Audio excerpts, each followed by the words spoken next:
Conference जिंदाबाद। Jammu Kashmir panchayat conference जिंदाबाद। Vice sarpanch conference जिंदाबाद। वाइस सरपंच एसोसिएशन जिंदाबाद। हमारा हक हमें दो, हमारा हक हमें दो, हमारा हक हमें दो। आज जम्मू कश्मीर पंचायत कॉन्फ्रेंस जिंदाबाद। आज वाइस सरपंच एसोसिएशन जिंदाबाद। वाइस सरपंच एसोसिएशन जिंदाबाद। आज जम्मू कश्मीर पंचायत कॉन्फ्रेंस जिंदाबाद। 18 में जब यहाँ पे पंचेस सरपंचेस को इलेक्शन में हो लड़वाया गया है, उस टाइम स्टेट की जो है कैसी हालत थी, किन मुश्किलातों में जो है हमारे पंच और सरपंच जो है मैदान में उठ के उन्होंने ये जंग लड़ी और जीत के आए। तब से लेकर अब तक जो है लोगों की खिदमत कर रहे हैं हमारे पंच साहिबान, हमारे सरपंच साहिबान। उसके बाद बीडीसीज बनाए गए, जो बीडीसीज भी जो है अपने इलाकों में जो है अपने इलाके का अच्छी तरह से वो काम कर रहे हैं। किसी ने कोई सैलरी नहीं मांगी, किसी ने कोई प्रोटोकॉल नहीं मांगा, सारा सिस्टम चल रहा था। लेकिन अब अगर गवर्नमेंट यहाँ पे डीडीसीज को कुछ प्रोटोकॉल दे रहे हैं, हमारी ये मांग है, आज के इस प्रोटेस्ट से हम ये चीज क्लियर कह देना चाहते हैं कि अगर इस चीज को एम्पावर किया जाए, सबसे पहले जो हमारे पंच को एम्पावर किया जाए, उसके बाद सरपंच को, उसके बाद बीडीसीज को, उसके बाद डीडीसीज को।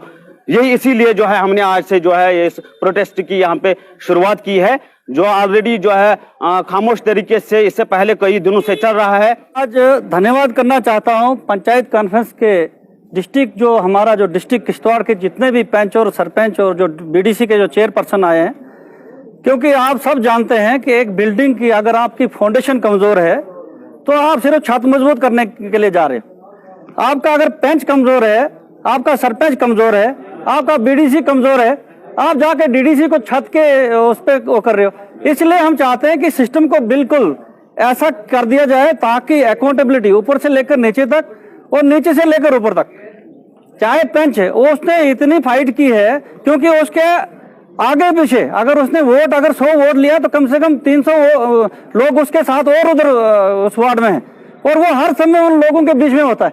और उस बंदे ने क्या जवाब देना जबकि उसके पास कोई चीज ही नहीं आपने दी। पिछले बिल्कुल आपने ये सही क्वेश्चन किया है कि हम 3 साल से नहीं बोले, हमने 3 साल से इस सरकार के साथ में सहयोग किया, सरकार के साथ में छाना बिछाना रहे।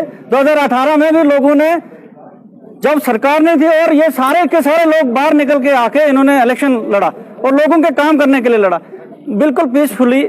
पहले भी हमने अपनी बातें रखी हैं। हाँ, ये है कि मीडिया और ये प्रोटेस्ट के हिसाब से नहीं आए, लेकिन जब बीडीसी को इन्होंने बोला था कि आपको अप्रैल 2020 से एम्पावर में किया जाएगा और बीडीसी से ही आपका एक डीडीसी बनेगा, 20,000-30,000 करोड़ रुपया खर्च करके एक डीडीसी का इन्होंने इलेक्शन करा दिया, ऊपर से प्रोटोकॉल भी उनको दे दिया या नहीं दिया जो भी है। और नीचे भी तो कुछ करने की जरूरत है। नीचे अगर ग्राउंड लेवल में आपका अगर आप क्या चाहते हैं कि बीडीसी को भी प्रोटोकॉल मिले? नो, उनको अपने हिसाब से जो दें, कोई बात नहीं है, बहुत बढ़िया, क्योंकि प्रोग्रेस तो हमारी होगी। हम चाहते हैं कि हमारा पंच सबसे पहले मजबूत हो, क्योंकि अगर एक दरख्त को जड़ में पानी लगेगा तभी वो दरख्त उगेगा। आप जड़ को खाली छोड़ो, पत्तों को पानी लगा रहे हो, वो कैसे चलेगा? किस तरह की मजबूती चाहिए? मजबूती इनको एम्पावरमेंट हो अच्छी सी, वो अपना इंडिपेंडेंट होकर फैसला करे, उसको जो भी प्लान आए वो बिल्कुल सही तरीके से वहां करे, लेकिन उसके ऊपर जो पूछताछ जो बिल्कुल सही हो। आपको मैं एक बात बता दूं, यहाँ पर क्या है कि अब एक सरपंच को आपने और दिए, उसको आपने सेकंड सिग्नेटरी रखा है, जबकि फर्स्ट सिग्नेटरी आपका जो है VLW है। अब मुझे बताओ, जिसको सेक्रेटरी रखा है VLW को सरपंच का, वो अगर वहाँ पर पेमेंट डिस्बर्समेंट फर्स्ट उसमें सिग्नेटरी में करता है तो सरपंच की पावर कहाँ बची वहाँ? उसको उसके पीछे चलना पड़ता है। अगर आपने लोकतंत्र को मजबूत करना है तो पहले आपने पंच को मजबूत करना है, उसके बाद सरपंच को, उसके बाद बीडीसी, फिर डीडीसी। हमारा यही है, बस और कुछ नहीं है।